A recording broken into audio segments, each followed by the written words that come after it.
Estás entrando al umbral de lo desconocido. A partir de este momento, tus sentidos nos pertenecen. Las leyendas mexicanas son relatos transmitidos oralmente de generación en generación que han enriquecido la cultura mexicana a lo largo de los años.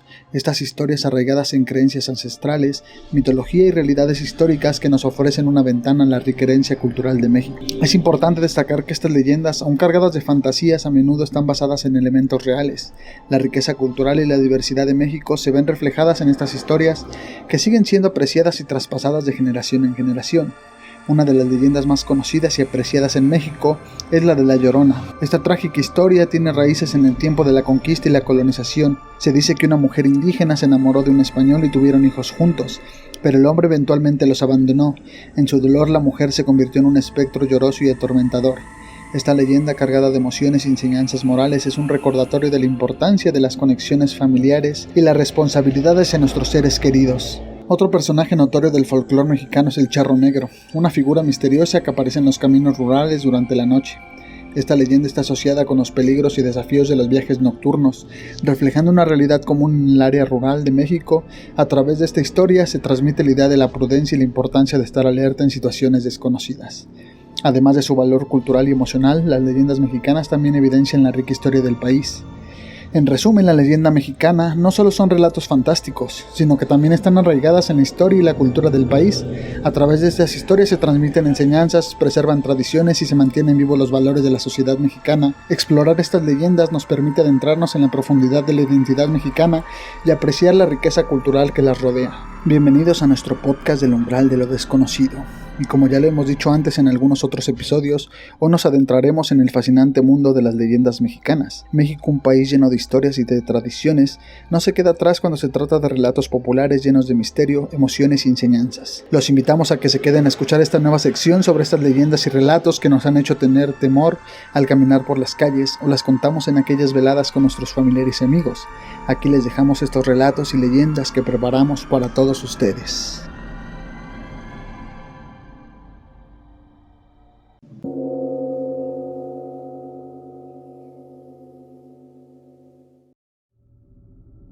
La mujer fantasma de la chamarra.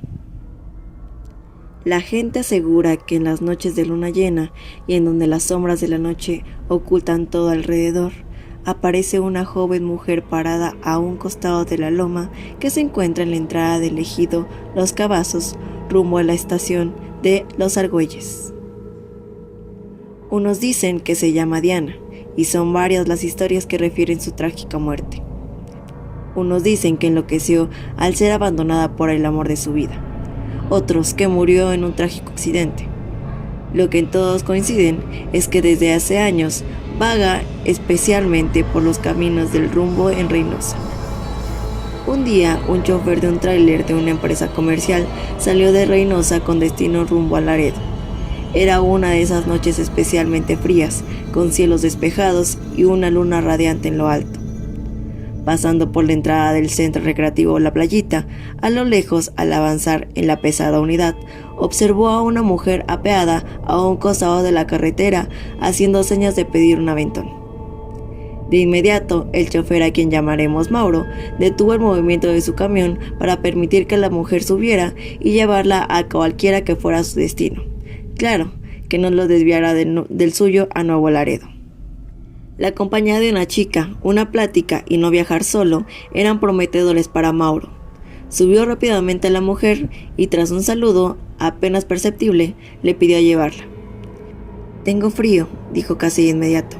El chofer se quitó la chamarra que portaba, pues efectivamente enfriaba ya a esa hora de la noche. Apenas unos kilómetros adelante, antes de llegar al poblado de Venecia, la mujer de pronto pidió ser bajada. Iban sobre la carretera, no había casas ni nada a la vista, por lo que Mauro preguntó por qué razón debía bajarse en esa área del camino, abandonado y sin actividad. La mujer insistió en bajarse. «Aquí debo quedarme», repitió. Resignado, su acompañante detuvo la marcha del camión y, aún intrigado, permitió que bajara. «Quédate con la chamarra, mañana regresaré a donde me dijiste vivir y pasaré a recogerla», dijo, antes de despedirse a regañadientes. La chica descendió y se enfiló rumbo al monte. El trailero siguió su camino. apenas unos kilómetros adelante. Vio un cementerio triste y solo, que en la noche lunaba parecía espectral y atemorizante. Mauro concluyó su entrega en Nuevo Laredo y de vuelta a Reynosa recordó llegar al punto en donde aquella mujer le pidió que pasara a recoger su chamarra. Al llegar a la casa descrita en un poblado de la carretera de Reynosa, arribó y preguntó por Diana. Así le había dicho que se llamaba. Varias y repetidas veces tocó el pórtico, hasta que salió una pareja de personas de edad avanzada. Mauro les informó que pasaba a saludar a Diana y recoger su prenda que la noche anterior le había prestado. Cuando escucharon el nombre de la pasajera, se miraron asombrados entre sí. ¿Cuándo vio usted a Diana?, le preguntaron aquella noche. Anoche le di un ray. Les dije que soy trailero. Eso no puede ser. Diana, nuestra hija, falleció hace 30 años, le dijeron dejándolo helado y confundido. Incrédulo aún, Mauro refería que tal vez era una confusión y aceptó ser llevado por los adultos mayores al cementerio, en donde descansaban los restos de Diana. Mauro aún más intimidó al rumbo del cementerio lúgubre que también vio la noche anterior a poca distancia de donde bajó Diana. Unos pasos más en el predio aquel encontraron la tumba de Diana, que efectivamente hacía muchos años que había fallecido. Al pie del sepulcro estaba su chamarra, la misma que le había prestado la noche anterior para que mitigara el frío. Todo se desvaneció para Mauro, se dio la media vuelta y se fue lleno de miedo. Aún estos días, en ciertas noches, Diana sigue esperando que alguien le dé un aventón. ¿Y tú la llevarías?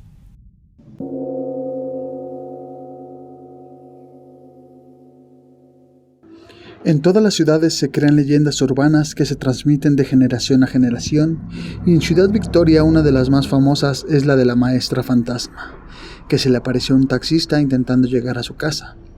Cuentan que en casi 100 años del ferrocarril en Victoria, el primer accidente donde una persona perdió la vida arrollada fue una maestra del tecnológico, alrededor del año de 1975, hecho que conmocionó a la ciudad.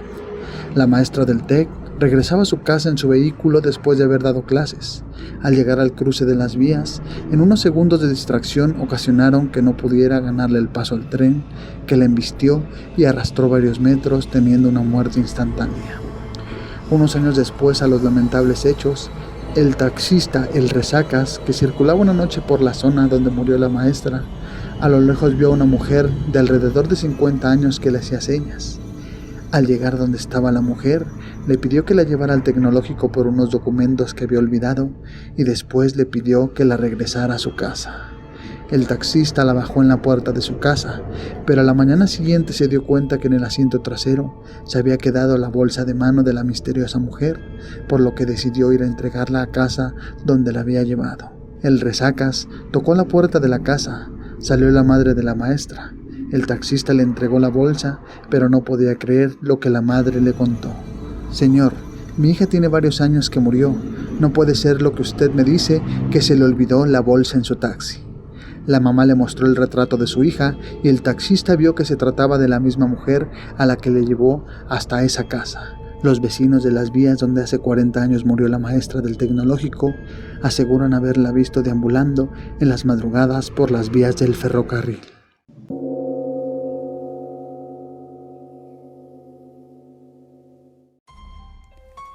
La planchada de Tamaulipas. Una de las leyendas de Tamaulipas, en especial que ha trascendido por generaciones, radica en el hospital naturista en el que una enfermera a la que apodaron La Planchada.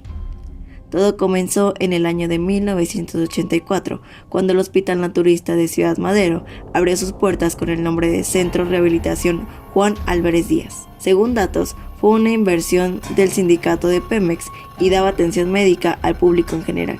En ese año era el hospital con la mejor tecnología de toda Latinoamérica. Sin embargo, 5 años después tuvo que cerrar sus puertas y desde entonces no fue usado por el gobierno o alguna dependencia particular.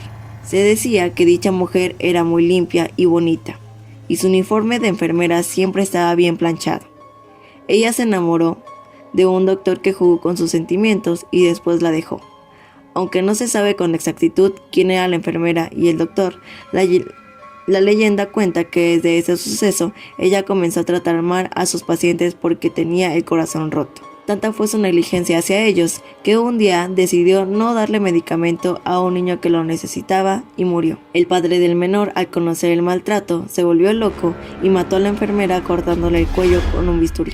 El origen de la planchada comenzó poco después del cierre del hospital naturista, debido a que el lugar fue prácticamente abandonado por las autoridades. Poco después comenzó a circular una historia de terror sobre que el nosocomio estaba embrujado y que aparecía una mujer vestida de enfermera y la cual apodaron La Planchada.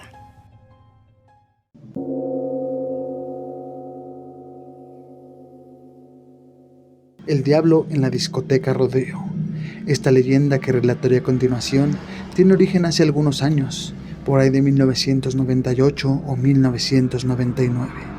Cuando aún operaba el centro nocturno, o disco como se le llamaba en aquel entonces, Disco Rodeo, el cual se ubicaba en la entrada de Tancol, por donde actualmente se encuentran las canchas Max. Esta leyenda tiene diferentes versiones. Algunos dicen que tuvo lugar no solo en ese antro, sino en algunos más. Otros dicen que fueron hechos completamente diferentes, y otros afirman que no pasó nada. En el relato a continuación que te contaré, estas dos versiones de esta leyenda que predominan en Tampico. La primera versión es la siguiente. Era un viernes de Semana Santa, Viernes Santo para ser más precisos. En esa temporada, Tampico estaba repleto de turistas, así como los antros o discos que en su momento operaban en aquel entonces. En aquella noche Disco Rodeo tenía una buena cantidad de gente en su interior. Estaba en su apogeo con la música y todos bailando. Cuenta la leyenda que en un momento determinado de la noche entró a la discoteca un joven que atraía las miradas de todas las jovencitas que se encontraban aquí. Era alto, muy bien vestido, con unos ojos algo extraños pero encantadores. Cuenta este relato que este sujeto bailó con estas señoritas de esta disco, a pesar de que como en cualquier discoteca había poca luz, salvo los reflectores de colores que estaban toda la noche. En un momento determinado de esta noche, este joven misterioso se acercó a una muchacha para sacarla a bailar, y ella, encantada por su apariencia, aceptó sin pensarlo dos veces. Mientras bailaban, él le advirtió que no mirara sus pies, ya que se sentía un poco intimidado y no era capaz de seguir el ritmo. Ella asistió con la cabeza y siguieron un tiempo más. Al cabo de un rato a la muchacha le comenzó a llegar un olor y un aroma fétido, como a carne descompuesta y azufre. Entonces, en el momento que se sintió algo asqueada por el olor, soltó al joven con el que estaba bailando. Fue entonces donde volteó la cabeza para saber el origen de este olor. ¿De dónde provenía este olor desagradable? Fue entonces donde miró hacia abajo en busca del origen de este fétido olor, y es ahí cuando la joven se quedó sin aliento, al ver que con la persona que estaba bailando tenía patas de cabra en lugar de pies. Al ver esto, la muchacha gritó horrorizada y consecuentemente se desmayó. Al escuchar el grito de horror de la joven, la gente volteó para ver qué había pasado, y es ahí donde ven a este joven parado en sus dos patas de cabra. La gente sale corriendo del establecimiento horrorizada por lo que vio. Cuenta la leyenda que el establecimiento duró algunos días más con ese olor a azufre, y se preguntaron qué pasó con la muchacha que bailó con este joven misterioso. La gente cuenta que cayó en coma y después de un tiempo murió. Otra versión de esa historia cuenta que este mismo joven entró a esta discoteca, y en esos tiempos Disco Rodeo en algunas ocasiones se hacía competencias de toros mecánicos. La leyenda cuenta que se montó al toro, pasaba el tiempo y este sujeto no caía del toro, hasta que en una maniobra que dio el animal mecánico se le cayó una bota a este joven. La sorpresa de todos fue cuando vieron que en lugar de pie tenía una pata de gallo. En este momento la luz se fue del lugar y regresó casi de inmediato, pero el joven no estaba. Fue entonces cuando la gente, horrorizada por lo que pasó, decidió correr para salir del establecimiento. Algunos cuentan que hubo muertos ya que pocas personas cayeron y murieron a base de pisadas de los demás clientes que intentaban salir del lugar. A pesar de que hay versiones distintas de esta leyenda, todos concuerdan que fue el mismísimo diablo quien se apareció esa noche de Viernes Santo.